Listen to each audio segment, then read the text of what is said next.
The running back position, one of, if not the toughest position on the field.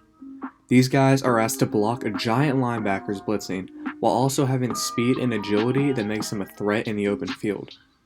It's not a surprise why we see so many running backs in the NFL retire early due to injury. This position is brutal on your body because on nearly every single play, you're going to get hit pretty hard. Most running backs don't get the attention they deserve, and the guy we're going to talk about today definitely deserves more attention. That guy is Johnathan Taylor. Johnathan Taylor was drafted to the Indianapolis Colts with the 41st overall pick in the 2020 draft, and was the third running back taken. Today, we're going to be taking a deeper look into Johnathan Taylor's football career thus far and decide if he was really worth that 41st overall pick, or if he should have been taken earlier. Johnathan Taylor attended high school in Salem, New Jersey, and was an absolute monster in high school, as he had over 4,000 yards rushing, but what's crazier is that he rushed for over half of those yards in just 1 year. Yes, in his senior year alone, he had 227 carries for 2,824 yards and 35 touchdowns. The man rushed for near 13 yards a carry and was just overall a beast on the field. Even with that amazing performance, 24/7 Sports rated him a 3-star athlete and the 24th best running back in the country. So as we can see, he was underrated from the start. Johnathan committed to Wisconsin, and as a freshman had 1,977 yards rushing, just barely missing that 2,000-yard mark. But no worries. He would end up reaching that coveted 2,000-yard mark his sophomore and junior year, making his total number of rushing yards in his collegiate career 6,174. Now, before I go further, I want to point out that Wisconsin was a run-heavy team, so although 6,174 yards in a career is an immense accomplishment, he got those yards on 926 carries, which is 300 carries every year he was there. He was a workhorse back and embraced it better than most running backs could. The thing I envy about Taylor is that he's a perfect blend of a bull-rushing back while also having the feet and shiftiness of a smaller, faster back.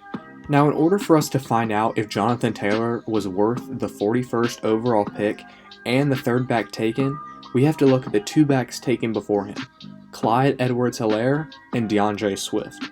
First, we're going to look at Clyde. Clyde Edwards-Helaire played 3 seasons at LSU before being selected with the 32nd overall pick to the Kansas City Chiefs. And in his time at LSU, he had 370 rushing attempts for 2,103 yards and 23 touchdowns. However, he was also a huge part of the passing game, as he had 69 receptions for 595 yards and 1 touchdown. Now, we can obviously see that Johnathan rushed for more yards in his career, since he had more rushing yards in his sophomore year than Edwards had in his entire collegiate career. But rushing yards don't tell the whole story, because there are some major factors that affected Clyde's production as a back.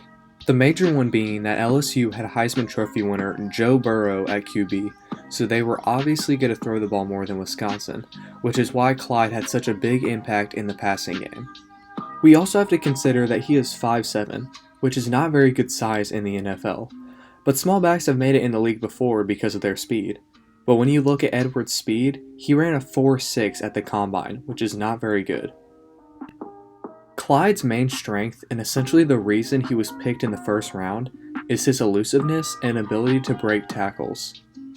Now don't get me wrong, I think Clyde Edwards-Helaire is very good. In fact, I think he's underrated himself.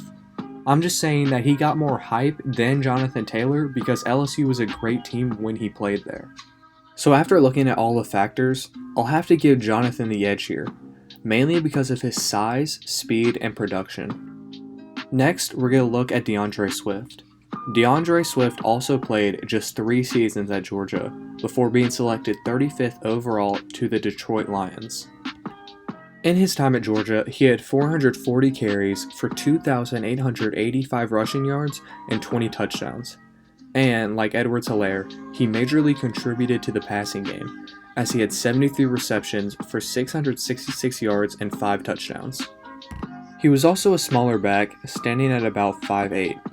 Now, there's not many negative things that I can say about Deandre, He was a very good back in college and was a big reason why Georgia was as good as they were. If you look at his scouting report, they point out a couple things, like not being able to move the pile, not very effective in the short game, and not having good breakaway speed. But I'm going to go back to the two things that I think separate Johnathan Taylor from any other back. Those two things are productivity and durability. As far as I could find, Johnathan Taylor did not miss one game in his collegiate career, and to do that at any position is an extreme accomplishment. But at the running back position, when you're getting 300 carries a year, is simply unheard of.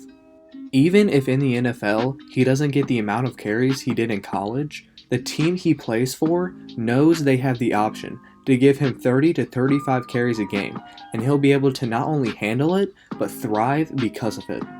To sum up Johnathan Taylor's college career, he was a 3-time All-American, won the Doak Walker Running Back Award twice, and has the 4th most career rushing yards of all time. That should tell you all you need to know about him. Right now, he's a little over halfway through with his rookie season in Indianapolis and has 135 carries for 518 yards and 4 touchdowns. With the Colts having one of the best offensive lines in the country and not a long-term QB on the roster, Johnathan is in a great spot to start his NFL career. And I expect him to start developing into one of the top backs in the league. That's all for today, guys. I hope y'all liked this video, and if you did, please give it a thumbs up. Thanks for watching.